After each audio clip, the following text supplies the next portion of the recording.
Protection.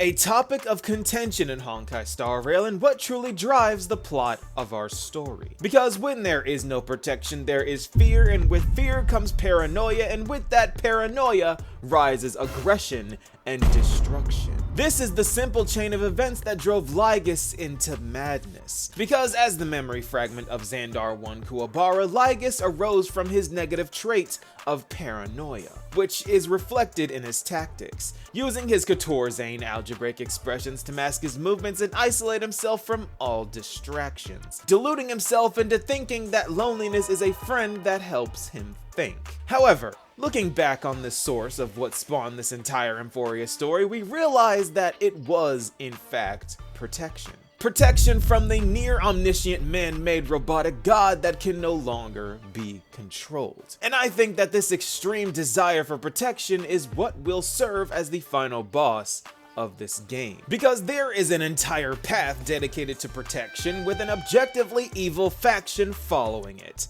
So in this video, I will be returning to my roots of IPC hate and making the claim of why the preservation is the fourth path of finality. Because this is the final boss of Honkai Star Rail. Explained.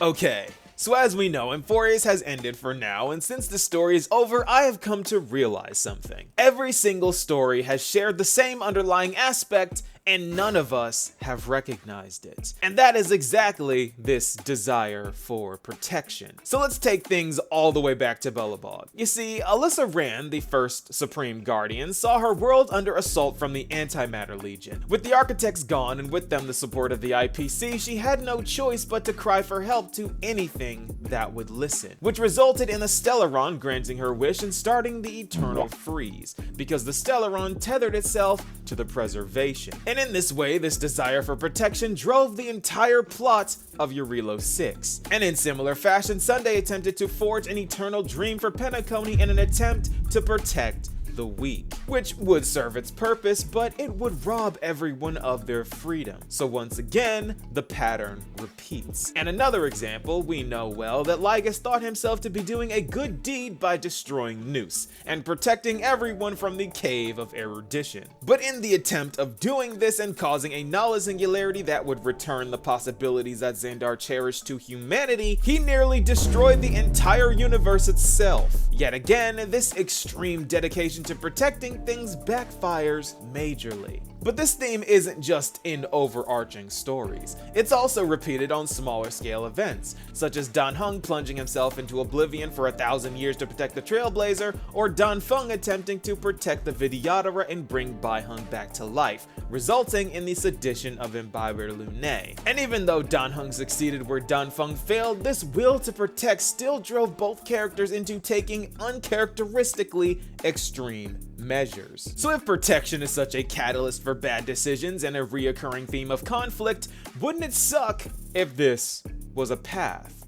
Oh. Well, wouldn't it suck if it was a faction that reached across the cosmos in the name of preservation? Oh. Need I say more? Yes, I am claiming that the IPC, or Interastral Peace Corporation, can and will be the final boss of Honkai Star Rail, and I'm going to tell you exactly why. Because these insidious, sneaky, thieving, conniving terrorists have had a hand in our journey across the cosmos from the very beginning, sowing their seeds of deceit, expanding their reach across the cosmos, riding our coattails, and sinking their fangs into every world they can bleed dry. Yes, these guys are so evil that I made a 4-part series about their heinous deeds a year ago. Whether it is Jade ruining people's lives for fun, preying on their weaknesses and exploiting addictions just for the fun of it, or even worse, dangling the cure over a terminally ill person's head but telling her that if she wants it, she had to rat out her only companions that are currently caring for her as she sleeps in a containment pod hoping her body doesn't fall apart. Or it could be Topaz, Jade's successor, who she groomed from a young age to lie, cheat, and steal like a pro, selling Bronya a false story of her resource-poor planet, a fantasy world so desolate that civilians had to wear respirator masks just to breathe air as acid rain fell on their heads. A lie exposed by her character story, which reveals that Topaz joined the IPC at the youngest possible age, with a resume so impressive that the higher-ups couldn't even believe it, with education so prestigious that she passed every class with flying colors, with the only exception being the one class she decided not to care about. Credentials and accomplishments that would be impossible for someone from a planet like the one she described. She lied to Bronya and she lied to us because her grand scheme to save Belobog from, what was it, Topaz? Liquidation! Was just all a part of Jade's plan to gain our favor. Yes, the entire beginning of the game was nothing but the IPC's plot to manipulate and gaslight us into thinking that they are the good guys. Jade says this herself. She's not even hiding it. They let Belobog suffer, ignoring the helpless cries for preservation years ago. Even with a valiant warrior putting himself through gladiatorial combat, making himself their entertainment for the simple desire of having his planet's plight heard. But it wasn't. His cries fell on deaf ears as they turned a blind eye, calling the resources his planet produced infinitesimal. A sentiment that was reconsidered when they realized that this ball of ice still had life on it that they could collect debt from. But speaking of a ball of ice, this of course is just the tip of the iceberg. Because what makes this faction truly insidious is how they shirk the consequences of their own actions. Because you see, this grand manipulation tactic is concerningly effective. Listen closely. This is how they work. In the Topaz quest, the blame shifted to the big company behind Topaz so that she can gain the favor by saying that she is going to take a hit for being merciful to the Belobogians. When in reality, this was a grand scheme from the very beginning. That way, the people of Urilo 6, who will never be able to harm the IPC's reputation, blame them but favor Topaz. So Topaz gets to continue to extort them. However, they did the reverse in Penacony, because the family's reach is so much wider. So even though Aventurine smuggled super weapons into the dreamscape to perform a terrorist attack on the civilians, he alone takes the blame, and Topaz gets to say this. One of our P-45 executives was attacked and nearly killed in the dreamscape. The IPC can't simply ignore this incident. Which is disgusting hypocrisy to say the least, especially when you realize that they somehow got shares in Penacony out of being the aggressor in premeditated assault. But I think you understand how this faction of villains has sunk its teeth into Penacony and Belobog. But what about the Shinjo? Well, do you remember how Hule escaped the shackling prison? Because it just so happens that the IPC ships had to make an emergency landing on the Shinjo Luofu while transporting their cyborg space racist Borisin army that for some reason the Intelligentsia Guild was creating. Why you would create cyborg versions of abominations of the abundance, then land on a Shinjo flagship? I have no idea. But once again, they got away with it, even though these monsters were the very reason why Hule escaped. Went on a rampage and nearly killed Jiaoqiu. Remember, Jiaoqiu is blind now because of the IPC, and they got off scot-free.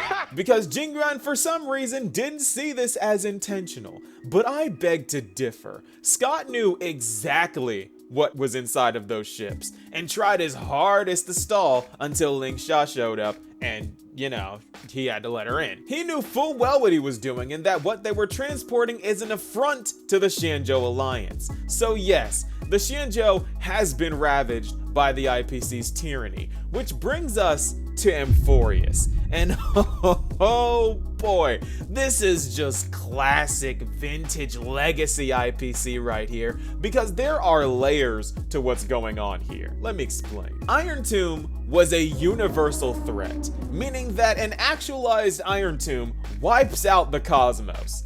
A Lord Ravager, destruction incarnate, is about to disintegrate the universe itself. And what does the IPC do? The Interastral Peace Corporation, following the path of preservation, aiming to protect the cosmos. What does this faction do? Okay, this is funny, hilarious even, because not only did they act like it was big news that irontomb could infect organic life, whoa, we already knew that, but they also made a vaccine for the nerve damage caused by irontomb.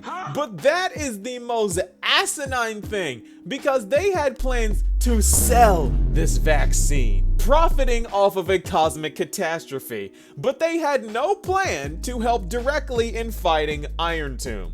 So there is no universe where this vaccine is useful, because due to their negligence, if irontomb was born, everyone is vaporized. They are so worried about making a profit that they nearly doom the entire universe trying to make a petty profit off of a cosmic catastrophe. And it gets worse, because Aventurine tries to make a case for the Strategic Investment Department, saying that they were the only ones to stand with the Astral Express during this trying time of crisis. But in explaining this, he lets slip why this was the case. It turns out that the two bigwigs at the top, Oswaldo Schneider, who I'm sure you are all familiar with, and Diamond, are at each other's throats. And the IPC are currently worried about Archforager, the Lord Ravager that makes Void Rangers. Bro makes grunts. And for some reason, that deserves more attention than the thing that is about to wipe out all life everywhere. And this is two things. One, we know how ill-informed the IPC is to a comical degree, because even the Shinjo knows that the Lord Ravagers have pulled back to witness irontomb's big reveal. The IPC should know about this, but for some reason they are just worried stiff about a Lord Ravager that for the moment could care less about them. But the second thing is more concerning than funny, because I'll say this again,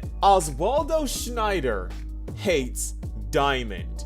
Do you know how horrid of a person you have to be to make Oswaldo Schneider hate you? Oswaldo is on record carpet bombing populated worlds, creating stigmatized races, contributing to human trafficking, all to get his hands on resources that he can use to blow up more planets with. And he hates Diamond. And you would think that this would mean that Diamond is good then. If Oswaldo is so bad, then what he hates would be a decent person, right? No, I'm sorry, you would be wrong, because Diamond is an emanator of preservation and he gives portions of his Aeon power to the Stonehearts. But here's the catch. If they use this power, they get put on trial. And if the usage of that power wasn't profitable enough, he executes them. Yes, this Myriad Celestia about the Stonehearts was Aventurine narrowly avoiding death by 1 vote. That is how Diamond treats his direct subordinates. So no, he's not a decent person. Not even a neutral person. Fair chance, Diamond is just as sick and twisted as Oswaldo, if not worse. Hopefully not worse, because I don't know how it gets worse than bombing women and children for ore to make more bombs with. This is the threat that Himiko talks so nicely with, thanking Jade for her support for... what did they do exactly? Forgive me if I missed it, but what did the IPC do to even help us? According to what we see, irontomb rose up, everyone shot at it, did no damage, and then died, and Cyrene hit the reset button. For the life of me, I don't know what the IPC did to support the war effort. Yet it is Jade talking to Himiko about making some type of cosmic NATO against the destruction, and Himiko suggests that the IPC take the lead in it? I'm sorry, I love Himiko, but what is she thinking? In what universe is the IPC a reliable ally? For a preservation following faction, they have done nothing but protect their own profits and leave everyone else to die. Having them take the lead in a unified cosmic alliance against the destruction would be catastrophic. We were just told that the IPC Strategic Investment Department and Marketing Development Departments are at each other's throats. How do we trust a faction that doesn't even trust themselves? Himiko, come on, you're supposed to be the smart one. Everyone is playing directly into the hands of the villains that are growing in power, influence, and chaos right under our noses. But the Express crew is blind to it all. We know that Eurilo 6 was a farce. We were told that as the player, but they don't. We know that Jade hung Sunday's life over Robin's head to force her into telling her insider secrets to get shares in Penacony, but Himiko wasn't there yet. Every single story is about an overprotective force that ends up becoming the main villain of the story, all setting the stage for the biggest preservation faction in the name of interastral peace being a threat that eclipses that of the destruction itself. Nanook isn't the enemy, it's Klipoth and their army of corporate savages that become the fourth path of finality. It would have been Remembrance if Cyrene chose to ascend, but she didn't, meaning that this fourth Aeon has yet to show their true colors. And I think these colors shine like gems, or should I say, cornerstones, all working for their Amber Lord who seeks to protect the universe. Pretty ominous considering the pattern we got going here. Which brings me to Currency Wars, the latest and greatest IPC scheme to manipulate our minds, setting the Honkai Star Rail community on fire with just how fun this game mode is. However, we have been manipulated yet again, because this is no harmless game. This is a zero-sum game, and this event holds a terrifying secret. Because it is no coincidence that after navigating the cycles of Amphoreus that Jade seeks us out herself to test this. Because if you don't know, they tell us what this mechanism is. Jade says herself that this is a simulator for various scenarios to help them learn how to properly combat their economic enemies. But that's not all, because in the tutorial she says objective, gain economic dominance over the planet. This is a simulator for collecting data on how to further colonize the cosmos, and every game we play is another cycle added to their data. The reason why Jade wanted us to play this is because she knows that we have experience navigating cycles. We've played this game before. Currency Wars is an irontomb aimed at universal corporate takeover, and we are the hapless Chrysos heirs helping the system optimize how to further take over different planets as efficiently as possible. That is the purpose of Currency Wars, and we have all fallen into their trap. Because the very tactics we use in the game will be utilized in bleeding other worlds dry of all resources, contributing to their data and adding into the ascension of the real villains of Honkai Star Rail. So mark my words before they put a bounty on my head, because this is the final boss of Honkai Star Rail explained. It has been way too long since I have spoken about this faction, almost a year. How time flies, right? But you all know that my hatred for the IPC is like Castellana's hatred for Nanook. It will never go out, and it will keep burning no matter how much time passes. I also know that we're all enjoying Currency Wars, but it only took so much as reading the pretext to see what is really going on. I knew something sinister and evil was lurking just beneath the surface of this game. The IPC never does anything good without hurting people. It's called zero-sum game after all, so I leave you with one last question. If we are getting the sum, then who is getting the zero? What do you guys think? Be sure to let me know, and I'll see you all in the next video. Peace, y'all.